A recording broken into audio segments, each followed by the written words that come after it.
ನಮಸ್ಕಾರ ಗೆಳೆಯರಿ, stock market Kannada ಚಾನಲ್ಗೆ ಸ್ವಾಗತ ಸುಸ್ವಾಗತ.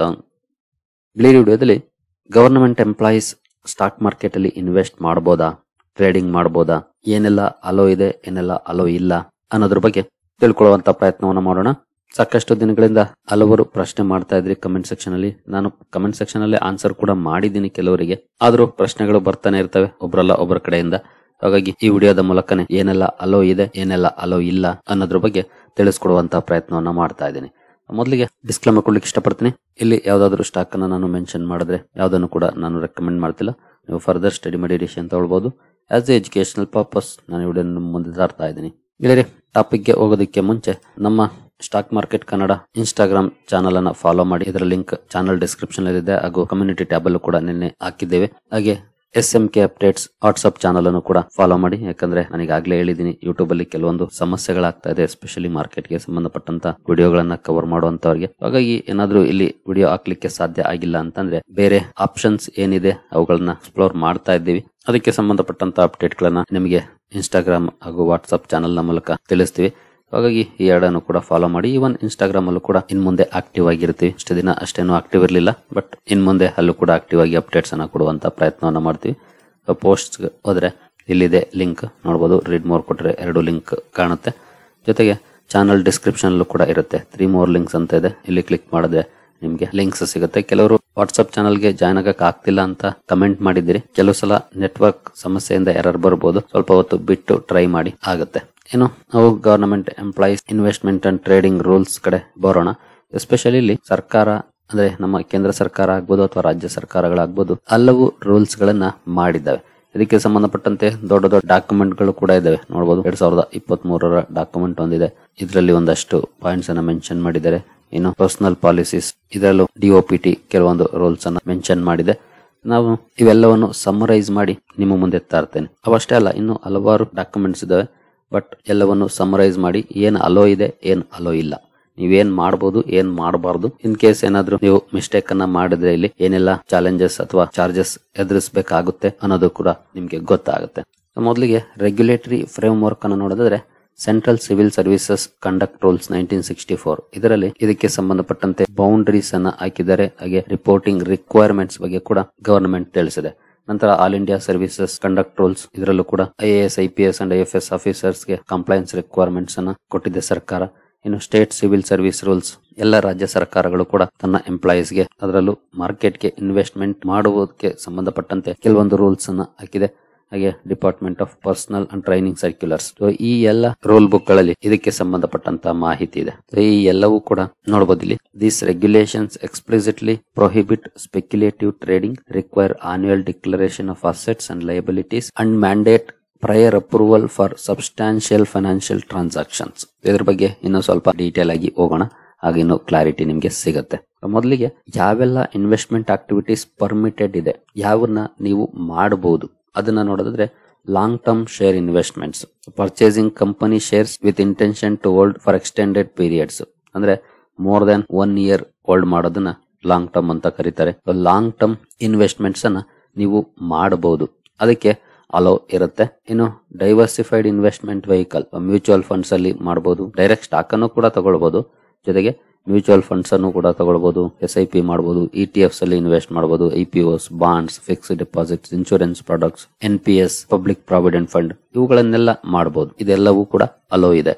ಇನ್ನು family investments can be made in the employee's name or in the name of family members with proper declaration. ನಿಮ್ಮ ಹೆಸರಲ್ಲಿ ಅಥವಾ ನಿಮ್ಮ ಕುಟುಂಬದ ಮೆಂಬರ್ಸ್ ನ ಹೆಸರಲ್ಲಿ ನೀವು ಇನ್ವೆಸ್ಟ್ಮೆಂಟ್ ಅನ್ನ ಮಾಡಬಹುದು, ಬಟ್ ಪ್ರಾಪರ್ ಡಿಕ್ಲರೇಷನ್ ಮಾಡ್ಕೊಳ್ಬೇಕು. ತುಂಬಾ ಜನ ಮಾಡ್ತಾರೆ ಬಟ್ ಡಿಕ್ಲರೇಷನ್ ಮಾಡೋದಿಲ್ಲ. ಸೊ ಪ್ರಾಪರ್ ಡಿಕ್ಲರೇಷನ್ ಮಾಡಬೇಕು, ಯಾಕಂದ್ರೆ ಮುಂದೆ ಬರುವಂತ ಕಾನ್ಸಿಕ್ವೆನ್ಸಸ್ ನ ಫೇಸ್ ಮಾಡೋದಕ್ಕೆ ಈಸಿ ಆಗುತ್ತೆ. ಏನಾದ್ರೂ ಬಂದ್ರೆ ನಾನಾಗ್ಲೇ ಪ್ರಾಪರ್ ಡಿಕ್ಲರೇಷನ್ ಮಾಡಿದ್ದೀನಿ ಅಂತಂದ್ರೆ ಸಮಸ್ಯೆನೇ ಆಗೋದಿಲ್ಲ. ಹಾಗಾಗಿ ಪ್ರಾಪರ್ ಡಿಕ್ಲರೇಷನ್ ತುಂಬಾ ಇಂಪಾರ್ಟೆಂಟ್ ಆಗುತ್ತೆ. ಒಟ್ಟಿನಲ್ಲಿ ಲಾಂಗ್ ಟರ್ಮ್ ಇನ್ವೆಸ್ಟ್ಮೆಂಟ್ ಅನ್ನ ಮಾಡಬಹುದು. Buying shares and holding dum for 10 years, maintaining monthly SIPs in mutual funds, ಇವೆಲ್ಲವೂ ಕೂಡ ರೆಗ್ಯುಲರ್ ಆಕ್ಟಿವಿಟೀಸ್ ಅನ್ನ ನೀವು ಮಾಡಬಹುದಾಗಿರುತ್ತೆ.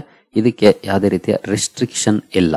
ಇನ್ ಕೇಸ್ ಯಾರಾದ್ರೂ ಸ್ಟಾಕ್ ಗಳಲ್ಲಿ ಬೈಯಿಂಗ್ ಸೆಲ್ಲಿಂಗ್ ಮಾಡ್ತಾ ಇದ್ರೆ ಖಂಡಿತ ಮಾಡಬಹುದು, ಆದ್ರೆ ಲಾಂಗ್ ಟರ್ಮ್ ಗೆ ಮಾತ್ರ, ಶಾರ್ಟ್ ಟರ್ಮ್ ಗಲ್ಲ. ಹಾಗಾದ್ರೆ ಏನೆಲ್ಲ ಅಲೋ ಇಲ್ಲ, ಪ್ರೊಹಿಬಿಟೆಡ್ ಇದೆ, ಯಾವೆಲ್ಲ ಇನ್ವೆಸ್ಟ್ಮೆಂಟ್ ಆಕ್ಟಿವಿಟೀಸ್ ಅಥವಾ ಟ್ರೇಡಿಂಗ್ ಆಕ್ಟಿವಿಟೀಸ್ ಪ್ರೊಹಿಬಿಟ್ ಮಾಡಿದೆ ಸರ್ಕಾರ ಗವರ್ನಮೆಂಟ್ ಎಂಪ್ಲಾಯೀಸ್ ಗೆ ಅಂತ ನೋಡೋದಾದ್ರೆ, short term trading, intraday buying and selling securities with in the same day. Intraday trading ಅನ್ನ ಯಾವುದೇ ಕಾರಣಕ್ಕೂ ಮಾಡಕ್ ಹೋಗ್ಬೇಡಿ.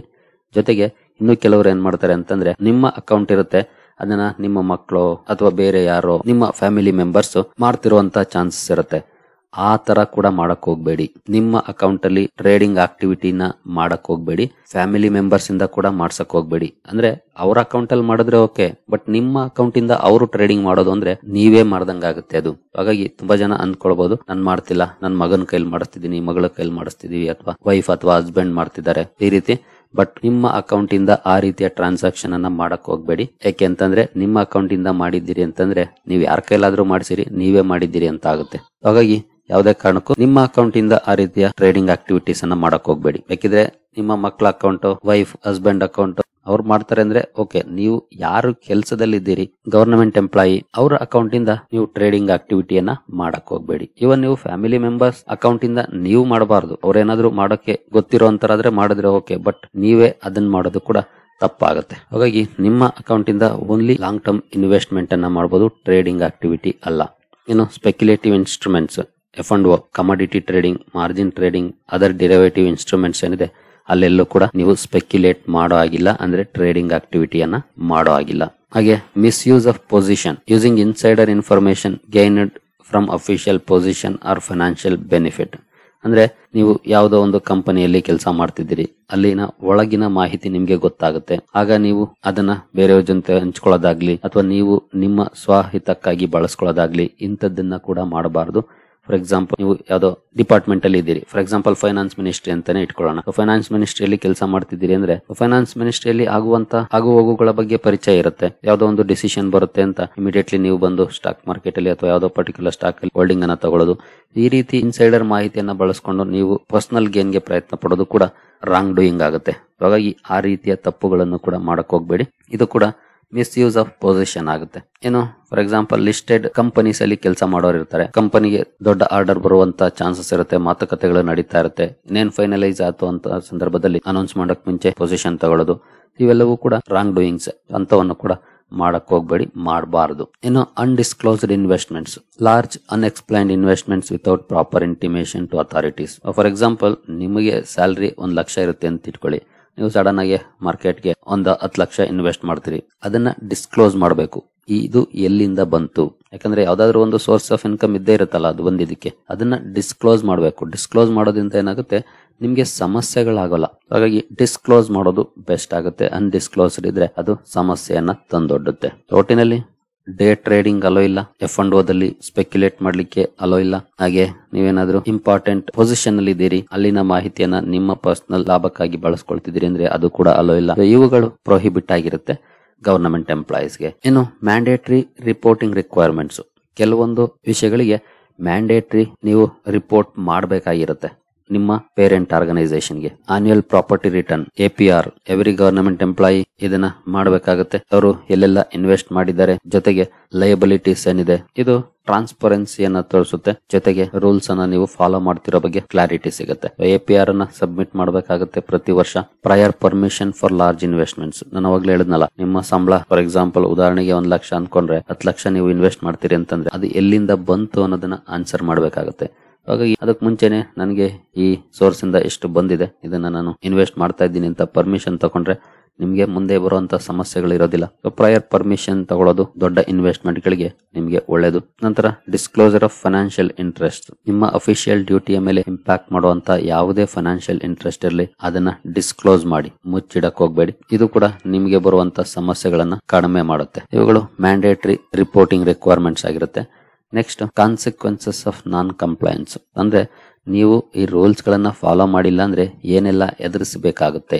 ಮೈನರ್ ಪನಿಷ್ಮೆಂಟ್ಸ್ ಅನ್ನು ನೋಡಿದ್ರೆ ಅಫಿಷಿಯಲ್ ವಾರ್ನಿಂಗ್ ಕೊಡಬಹುದು, return censure in service record, withholding of promotions, suspension of increments, ಇವುಗಳನ್ನೆಲ್ಲ ಮಾಡಬಹುದು. ಇವು ಮೈನರ್ ಪನಿಷ್ಮೆಂಟ್ಸ್ ಆಗಿರುತ್ತೆ. ಪ್ರಮೋಷನ್ಸ್ ಅನ್ನ ತಡೆ ಹಿಡಿಯೋದು, ಇನ್ಕ್ರಿಮೆಂಟ್ಸ್ ಅನ್ನ ಸಸ್ಪೆಂಡ್ ಮಾಡೋದು, ಈ ರೀತಿಯಾಗಿ. ಇನ್ನು ಮೇಜರ್ ಪನಿಷ್ಮೆಂಟ್ಸ್ ಗೆ ಬಂದ್ರೆ ಸರ್ವಿಸ್ ಇಂದಾನೆ ಸಸ್ಪೆನ್ಷನ್ ಮಾಡಬಹುದು, ಕಂಪಲ್ಸರಿ ರಿಟೈರ್ಮೆಂಟ್ ತಗೊಳಕ್ಕೆ ಆರ್ಡರ್ ಮಾಡಬಹುದು, ಹಾಗೆ removal or dismissal from service, ಈ ಚಾನ್ಸಸ್ ಕೂಡ ಇರುತ್ತೆ.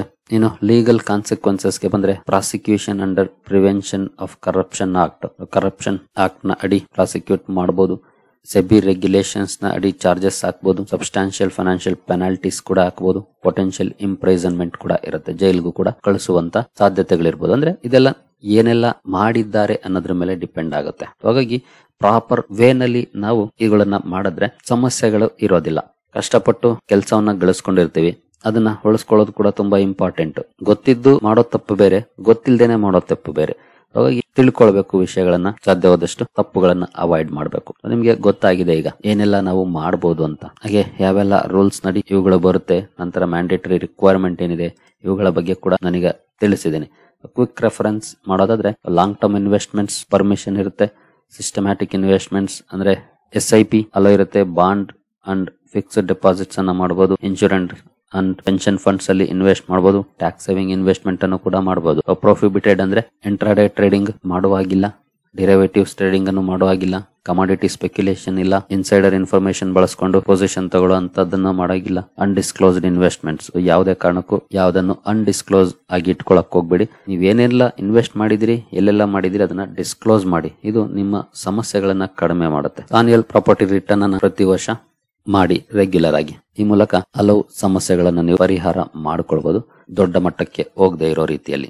ಕನ್ಕ್ಲೂಷನ್ ಗೆ ಬಂದ್ರೆ, according to government rules employees invest ಮಾಡಬಹುದು ಸ್ಟಾಕ್ ಮಾರ್ಕೆಟ್ ಅಲ್ಲಿ, ಆದ್ರೆ ಲಾಂಗ್ ಟರ್ಮ್ ಇನ್ವೆಸ್ಟ್ಮೆಂಟ್ ಗೆ ಮಾತ್ರ. ನೀವೊಂದು ಸ್ಟಾಕ್ ಅನ್ನ ತಗೊಂಡ್ಮೇಲೆ ಅಟ್ಲೀಸ್ಟ್ 1 year ಹೋಲ್ಡ್ ಮಾಡಬೇಕು. ಅದಕ್ಕಿಂತ ಮುಂಚೆ ಮಾರೋದು ನಿಯಮಕ್ಕೆ ವಿರುದ್ಧ ಆಗುತ್ತೆ. ಇನ್ನು ಇಂಟ್ರಾಡೇ ಟ್ರೇಡಿಂಗ್ ಎಫ್&ಓ ಸ್ಪೆಕ್ಯುಲೇಷನ್ ಅಲೋ ಇಲ್ಲ. ಹಾಗೆ ನಿಮ್ಮ ಇನ್ವೆಸ್ಟ್ಮೆಂಟ್ ನ ಹೈಡ್ ಮಾಡೋದು ಕೂಡ ನಿಮ್ಗೆ ಒಳ್ಳೇದಲ್ಲ. ನಿಮ್ಮ ಕರಿಯರ್ ಅಲ್ಲಿ ಅದು ಬ್ಲಾಕ್ ಮಾರ್ಕ್ ಕೂಡ ಆಗ್ಬಹುದು. ಹಾಗಾಗಿ ಡಿಸ್ಕ್ಲೋಸ್ ಮಾಡಿ ನಿಮ್ಮ ಇನ್ವೆಸ್ಟ್ಮೆಂಟ್ಸ್ ಅನ್ನು. ಒಟ್ಟಿನಲ್ಲಿ ರೂಲ್ಸ್ ಫಾಲೋ ಮಾಡಿ, ರೂಲ್ಸ್ ಬ್ರೇಕ್ ಮಾಡಕ್ ಹೋಗ್ಬೇಡಿ.